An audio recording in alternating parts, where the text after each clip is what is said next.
హనుమంత్ గారు. బాబు గారు, పార్వతి రావటం లేట్ అవుతుందనుకుంటా. వచ్చేస్తుంది బాబు. నో హరీ, నిదానంగానే రానివ్వండి. రేపిద్దరం కలిసి గుడికి వెళ్ళాలని అమ్మ చెప్పింది. ఈ మాట పార్వతితో చెప్పండి. మార్నింగ్ రెడీగా ఉంటుంది. అట్లాగే బాబు గారు. సరే మరి, నేను వస్తాను. బాబు గారు, మీరు రమ్మన్నప్పుడు అది బయటికి రాలేదు. ఇప్పుడు మీరు వస్తే ఏమో నా కూతురు ఇంట్లో లేదు. తప్పుగా అనుకోలేదు కదా బాబు? అలా ఎప్పుడూ అనుకోకండి. ఇప్పుడు పార్వతిని అర్థం చేసుకోకపోతే జీవితాంతం ఎలా చూసుకుంటాను చెప్పండి. వస్తానండి. సరే, వెళ్ళొస్తాను.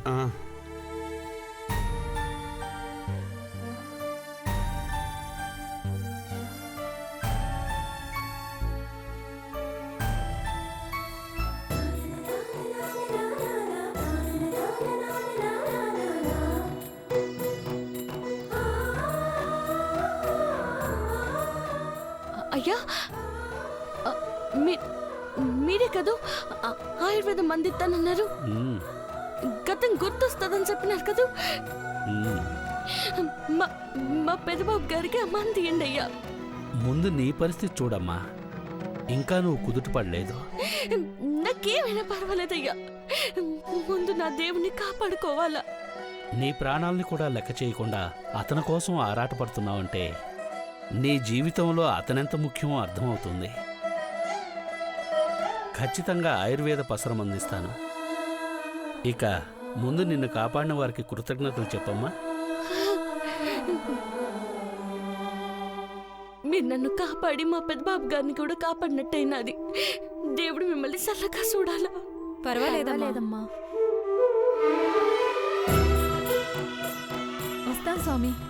వస్తాం స్వామి. వెళ్ళండి. ఉండమ్మా.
ఈ మందు చాలా జాగ్రత్తగా వాడాలి.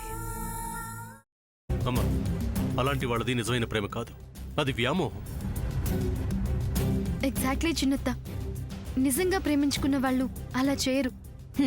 ఎంత మనసు విరిగిపోతే కన్న కూతుర్ని పట్టుకొని మా దృష్టిలో చచ్చిపోయా ఉంటుందా తల్లి?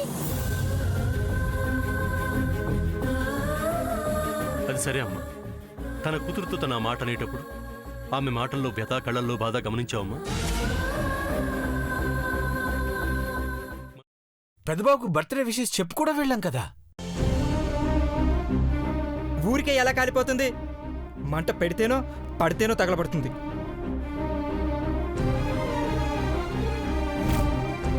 కరెక్ట్ చిన్నబాబు, నీకొచ్చినట్టే నాకు డౌట్ వచ్చింది. పార్వతే షర్టును తగలబెట్టిందనుకుంటా.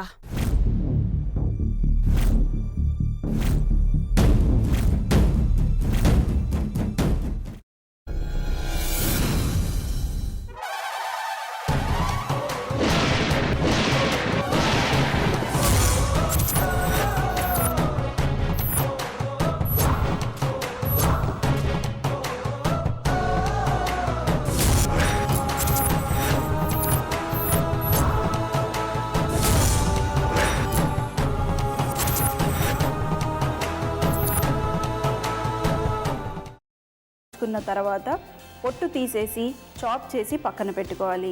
ఒక ప్యాన్లో కొద్దిగా నూనె వేడి చేసి అందులో ఆవాలు, మినప్పప్పు, శనగపప్పు, కరివేపాకు, సన్నగా తరిగి పెట్టుకున్న ఉల్లిపాయలు వేసుకుని 1 నిమిషం పాటు వేయించుకోవాలి. ఆ తర్వాత కాల్చి కట్ చేసి పెట్టుకున్న వంకాయని కూడా అందులో వేసుకుని బాగా మిక్స్ చేసి బౌల్లోకి ట్రాన్స్ఫర్ చేసుకుని అందులో తగినంత చిక్కటి పెరుగు లేదా పల్చటి పెరుగు వేసుకుని మిక్స్ చేసి అన్నంతో కానివ్వండి, చపాతీతో కానివ్వండి సర్వ్ చేసినా చాలా బాగుంటుంది.